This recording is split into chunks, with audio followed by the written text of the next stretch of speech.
17 বছর চেষ্টা করেছে মাফিয়া তন্ত্র, একটা কর্মী সহায়তা পারেনি। আপনি কোন বাপের বেটা হয়েছেন লালপুর বাগাতে বাড়িতে বিএনপি ভাঙতে আসছেন?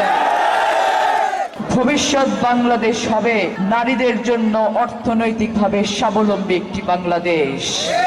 ভবিষ্যৎ বাংলাদেশ হবে তরুণের প্রজন্মের জন্য শ্রমে ঘামে গড়া একটি বাংলাদেশ।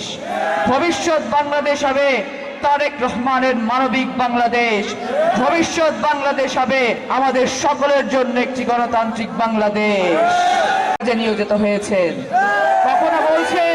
কখনো বলছে নারীদের কর্মক্ষমতা বন্ধ করে 8 ঘন্টা থেকে কমিয়ে নিতে হবে 5 ঘন্টায়। কখনো বলছে কর্মজীবী নারীদেরকে ঘরে আটকে রাখতে হবে, কারণ কর্মজীবী মানুষরা মহিলারা ভালো না। যেখানে একটি দেশের অর্ধেক জনগোষ্ঠী নারী, যেখানে একটি দেশের অর্ধেক জনগোষ্ঠী পুরুষ, সেখানে কেবলমাত্র পুরুষ যদি এগিয়ে যায়, নারীরা যদি পিছিয়ে থাকে, সেই দেশ কখনো এগোতে পারে না। বাংলাদেশ জাতীয়তাবাদী দল কেবল মাত্র চেষ্টা করছে একটি বাংলাদেশ গড়ার, যেই বাংলাদেশে নারী পুরুষ সকল ধরনের ভেদাভেদ ভুলে কাঁধে কাঁধ মিলিয়ে হাতে হাত রেখে চলতে শুরু করবে এবং বাংলাদেশকে এমন একটি পর্যায়ে নিয়ে যাবে, বিশ্বের দরবারে যেন সকলে মিলে বলতে পারে, ওই দেখো বাংলাদেশ, সেরকম একটি দেশ আমরা গড়তে চাই। বিএনপি ভাঙা যায় না। গত 17 বছর চেষ্টা করেছে মাফিয়া তন্ত্র, একটা কর্মী সহায়তা পারেনি।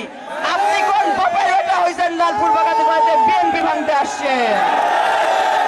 যারা বিএনপি ওনা মানুষ, যাদের হৃদয়ে ধানের শীষ, প্রত্যেকে আমার বাবা মা চাচা ভাই বোন, ছোট বোন বড় বোন।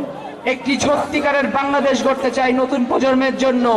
একটি পরিবেশ তৈরি করতে চাই যেখানে নারী পুরুষ হিন্দু মুসলমান বৌদ্ধ খ্রিস্টান সকল ধরনের ভেদাভেদ ভুলে কেবল বাংলাদেশী হিসেবে পরিচিত হবে।